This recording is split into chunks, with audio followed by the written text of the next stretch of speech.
Hi guys, welcome to your English 7 Week 31 instructional launch. This week we are going to be introducing your last project for English. So your last assignment has been made and it's called Justice and Injustice.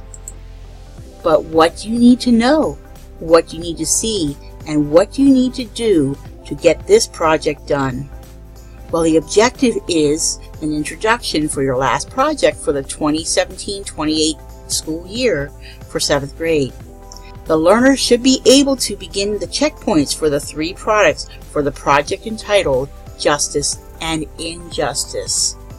And the outcome should be that the learner will be able to locate the resources, the activities, the power focus areas for this project, and the learner should be able to name it, see it, and do it before the end of the school year on May 25th, 2018. Okay then, so let's take a look at the school year for English for a 7th grader. If you were here with us in the beginning of the school year, you will have a total of 5 projects to get done. If you came a little late, you will not have some of these that were done before because you were already in school, but most of you should be getting completed with The True Story of Anne Frank. That really wasn't a very terribly hard project to get done. It does mean though that you have a slideshow to create and 2 paragraphs to turn in. If you're with us, you had cultural narratives, Outsiders on Trial, From Story to Screen. I know there's still some folks that are trying to turn this in. This one was just turning in a compare and contrast of the Hobbit book with the movie, and I'm hoping that people get done with this really soon, and others should be getting done with The True Story of Anne Frank. So let's move on to our last one, Justices and Injustices, and see what we need to do. I'm going to open that up. Alright, so I see the final products. There are 3 of them. One is a paragraph. Paragraphs are pretty easy to do. The next thing is a letter, a persuasive letter.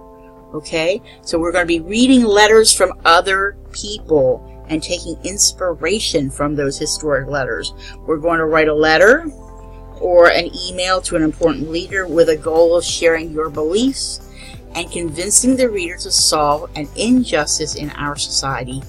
And of course, the last thing to do is take all those ideas that you have and put it into a slideshow. And we're getting really used to using slideshow now. So what are the essential questions? How do we know when something is unjust? What is the most effective way to address acts of injustice in our society today? How can I stand up for injustices and be an ally to a marginalized group? So what do we actually need to do? The very first checkpoint is analyzing meaning and identifying point of view. I click this, open that up. Alright, I see there are some letters to look over. Do you have to look over every one? I would read them first and think, which one really interests me?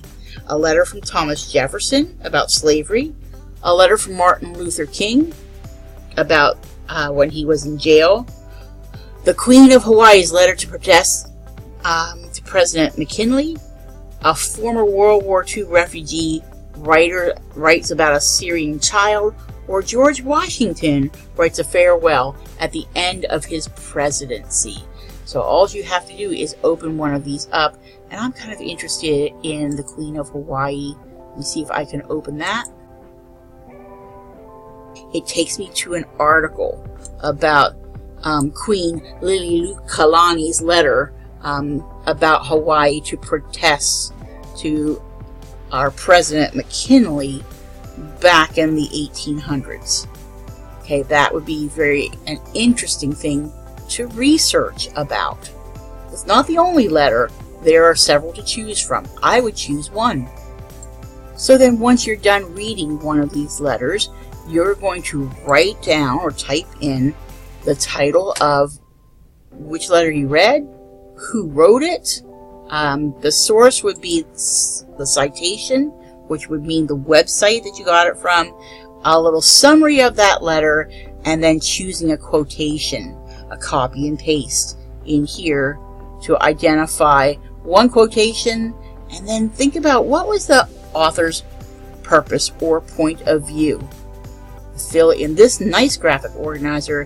When you're finished, go down to the bottom and turn it in for feedback.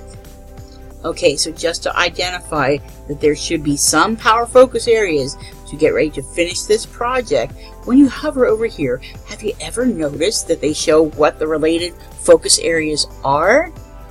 This learner has already completed argument structure, and then going to be working on audience and purpose and point of view.